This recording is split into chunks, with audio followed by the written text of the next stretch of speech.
नमस्कार, आप देख रहे हैं खबरें अभी तक और मैं हूं आपके साथ नदीम अहमद। देश भर में महंगाई की मार एक और लोगों को परेशान कर रही है, तो लगातार बढ़ते पेट्रोल और डीजल के दाम से एक और तो लोग परेशान हैं ही, लेकिन अब सरकार आपकी जेब पर और नजर डाल रही है। सरकार अभी और आपकी जेब से पैसा निकालने की फिराक में है और ये पूरा मामला है उस बिहार के, जिसे कहा जाता है कि ये पिछड़ा है और दबा कुचला है। लेकिन अब बिहार की सरकार बेहद सख्त हो गई है। बिहार सरकार ने फैसला किया है कि अब गांव के अंदर रहने वाले लोगों के ऊपर भी डायरेक्ट टैक्स वसूला जाए और इसका असर सबसे ज्यादा बिहार में देखा जाएगा।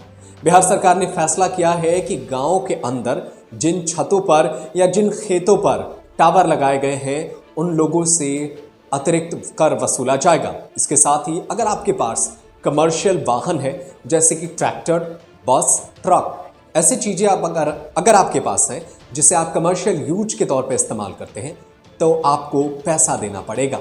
इसके साथ ही सरकार ने तरह तरह के टैक्स वसूलने का नियम बना दिया है।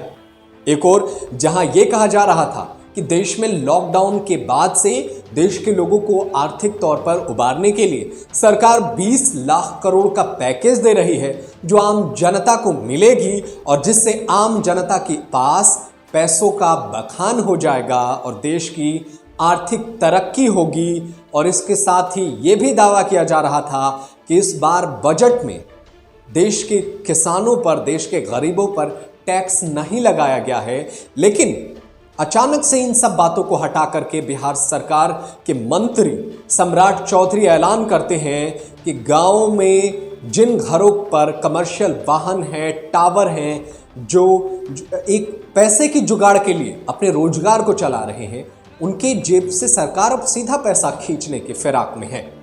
ऐसी है बिहार सरकार और ऐसी है हमारी जो चुनी हुई सरकार। क्योंकि पहले तो ये लोग 20 लाख करोड़ रुपए बांट देते हैं, आपको मिला पैसा, मुझे नहीं पता कि किसको मिला, लेकिन अब 20 लाख करोड़ का तो पता नहीं, लेकिन आपकी जेब ढीले जरूर पड़ेंगे क्योंकि सरकार ही ऐसा फैसला ले रही है।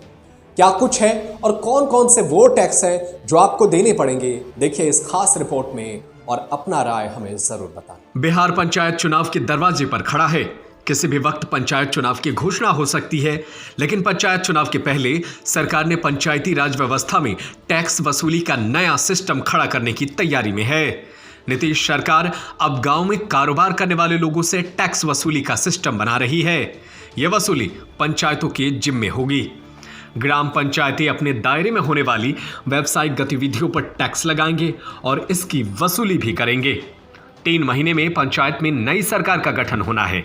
ये नई सरकार अपने क्षेत्र के व्यावसायिक गतिविधियों को चलाने वाले लोगों से टैक्स वसूलने का भी काम करेगी।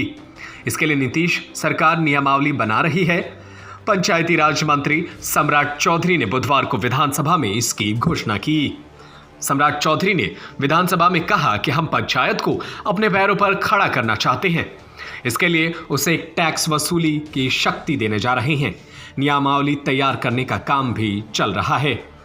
पंचायत को सशक्त बनाने के लिए वहां जो टैक्स प्रणाली बनाई जाएगी उसके तहत अब गांव में अपनी जमीन के ऊपर मोबाइल टावर रखने वालों को हर महीने 1000 रुपए का टैक्स देना होगा। साथ ही खेती के सामान को छोड़कर अगर कोई दूसरी तरह की दुकान चलाता है तो उसे 100 रुपए टैक्स के तौर पर देने होंगे। खेती के अलावा अगर ट्रैक्टर, ट्रक का इस्तेमाल किया जाता है तो इसके लिए भी 100 रुपए टैक्स हर महीने देना होगा। कमर्शियल 4 व्हीलर के लिए 100 रुपए का टैक्स देना होगा। हालांकि इस नियमावली का अभी अंतिम प्रारूप तैयार नहीं हुआ है। पंचायती राज विभाग के अपर मुख्य सचिव अमृत लाल वीणा ने कहा है कि पंचायतों को टैक्सेशन का पावर देने के लिए नियमावली बनाई जाएगी। चुनाव के बाद सभी पंचायतों को जल्द से जल्द अधिकार मिले, इसकी पहल की जाएगी। उधर प्रदेश मुखिया महासंघ के अध्यक्ष अशोक सिंह ने कहा है कि इससे बड़ी विडंबना कुछ नहीं हो सकती।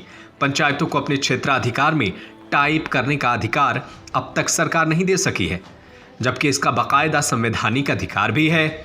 इससे भी दुर्भाग्यपूर्ण स्थिति ये है कि 1 साल पहले सरकार की तरफ से पंचायतों को सैरात और बाजार से टैक्स लेने के लिए कहा गया था, मगर सैरात और ख़ास तौर पर जलकर फिशरीज को दे दिया गया। सरकार के इस फैसले पर आप क्या सोचते हैं और इसके क्या परिणाम आएंगे, आप हमें कमेंट करके ज़रूर बताएं। देश और दुनिया की तमाम बड़ी खबरों को जानने के लिए आप देखते रहिए खबरें अभी तक। Subscribe to our YouTube channel and press the bell icon to get the latest updates.